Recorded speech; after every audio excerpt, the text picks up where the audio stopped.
ওয়ালাইকুম ভিউয়ার্স, কেমন আছেন সবাই? আমি আজকে যে বিষয় নিয়ে আপনাদের সামনে কয়েকটি কথা বলবো সেটা হলো ফুসফুস। প্রথমে আমরা জেনে নেব যে ফুসফুস কি, ফুসফুস কোথায় থাকে, কি কাজে লাগে। আমি বলতে চাই ফুসফুস হলো মেরুদণ্ডী প্রাণীর, সকল মেরুদণ্ডী প্রাণীর একটি অত্যন্ত গুরুত্বপূর্ণ অঙ্গ, যা শ্বাস প্রশ্বাস কাজে ব্যবহার করা হয়। যেমন এই যে আমরা যে নিঃশ্বাস নেই এবং নিঃশ্বাস ছেড়ে দেই, নিঃশ্বাস যখন টেনে আমরা ভিতরে নেই তখন সেটা ফুসফুসের মধ্যে অবস্থান করে এবং এই ফুসফুস শ্বাস প্রশ্বাস কাজ চালানোর জন্য সকল মেরুদণ্ড প্রাণী ব্যবহার করে থাকে। এই ফুসফুসের মূলত কাজ কি? ফুসফুস বাতাস থেকে অক্সিজেন গ্রহণ করে। এই অক্সিজেনটা ফুসফুসের মাধ্যমে রক্ত প্রবাহে স্থানান্তর করা হয় এবং সেখানে গ্যাস বিনিময়ের প্রক্রিয়ায় রক্ত প্রবাহ থেকে কার্বন ডাই অক্সাইড বায়ুমণ্ডলে ছেড়ে দেওয়া বা বের করে দেওয়া হলো ফুসফুসের কাজ। মূল কাজ, আমরা অক্সিজেন টেনে নেই, অক্সিজেন ফুসফুসের মাধ্যমে রক্তে প্রবাহিত হয়, রক্ত থেকে অক্সিজেনের চাহিদা মেটানোর পরে আবার ফুসফুসের মাধ্যমে আমরা নাক দিয়ে যে কার্বন ডাই অক্সাইড ছেড়ে দেই, এটা হলো ফুসফুসের প্রধান কাজ। ফুসফুসের রং কি? ফুসফুস দেখতে কেমন?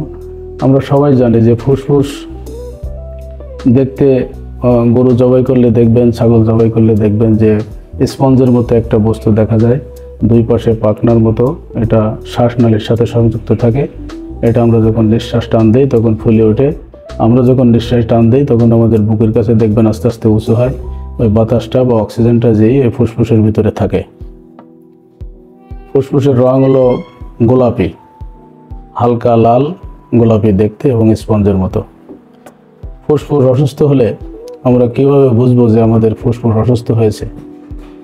আমাদের ফুসফুস যদি অসুস্থ হয়ে পড়ে, প্রথমে অসুস্থতার কারণে আমাদের শ্বাসকষ্ট হতে পারে, বুকে ব্যথা হতে পারে, রোগীদের ওজন হ্রাস হতে পারে, নিম্ন শ্বাসযন্ত্রের সংবেদনশীলতা যেমন শ্বাসকষ্ট, এমনকি ফুসফুসের ক্যান্সার পর্যন্ত হওয়ার সম্ভাবনা আছে। ফুসফুস ভালো রাখতে হলে আমাদের কি কি করতে হবে? ফুসফুস ভালো রাখতে হলে আমাদের বুক ভরে নিঃশ্বাস নিতে হবে এবং প্রয়োজন অনুযায়ী ব্যায়াম অথবা খেলাধুলা করতে হবে। আর বাজারে যে ফল পাওয়া যায়, এখন তো সব ফলে প্রায় ফরমালিন। আমরা যদি প্রতিনিয়ত একটি করে আপেল খেতে পারি, আপেল ফুসফুস পরিষ্কার রাখে এবং চিন্তামুক্ত থাকা, যেমন জীবনের উজ্জ্বল স্মৃতিগুলো স্মরণ করা, ফুসফুসের ব্যায়াম করা। ফুসফুসের ব্যায়াম কিভাবে করবেন? অনেকে ফুসফুসের ব্যায়াম করতে পারেন, যেমন এক নাক চেপে ধরে আর এক নাক দিয়ে নিঃশ্বাস টেনে নিলেন, আর এক নাক এই নাক চেপে ধরে বাম নাক দিয়ে ছেড়ে দিলেন। এভাবে আপনি প্রতিদিন 10 মিনিট 20 মিনিট এভাবে ব্যায়াম করতে পারেন। আর বাজারে ব্যায়াম করার জন্য, ফুসফুসের ব্যায়াম করার জন্য একটি মেশিন পাওয়া যায়। এই মেশিনটার নাম হলো স্পাইরোমিটার। স্পাইরোমিটার দিয়ে আপনি প্রতিদিন 10 থেকে 20 মিনিট ফুসফুসের ব্যায়াম করতে পারেন। মেশিনটা আমার কাছে আছে, মেশিনটা দেখে নেই। এই হলো মেশিন। এই মেশিন ব্যবহার করার জন্য একটা পাইপ আছে, এই পাইপটা এখানে লাগাবেন। এখানে লাগিয়ে এখানে মুখ দিয়ে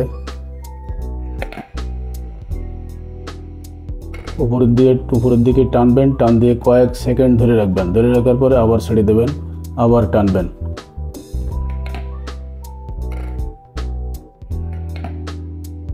এইভাবে 10 মিনিট ব্যায়াম করার পরে মেশিনটা উপর করে ধরবেন। আগে তো আমরা উপরের দিকে শ্বাস টেনে নিয়েছি, এখন এই মুখ দিয়ে মুখ ফুলিয়ে বাইরের দিকে কার্বন ডাই অক্সাইড ছেড়ে দেবো। যেমন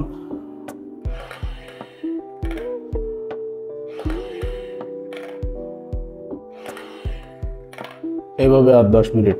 প্রতিদিন যদি আপনি 20 মিনিট এই মেশিনটা দিয়ে ব্যায়াম করেন, তাহলে আপনি সুস্থ থাকবেন, শ্বাসকষ্ট থেকে মুক্তি পাবেন। এই মেশিনটা বাজারে 350-400 টাকা থেকে শুরু করে 2-3 হাজার টাকা পর্যন্ত দাম আছে। যে কোনো একটা কিনে নিলেই হবে। আসসালামু আলাইকুম। যদি ভুল ত্রুটি হয়ে থাকে ক্ষমা করবেন, আমার জন্য দোয়া করবেন। ভিডিও ভালো লাগলে লাইক শেয়ার কমেন্ট দেবেন। আসসালামু আলাইকুম ওয়া রাহমাতুল্লাহি ওয়া বারাকাতুহু।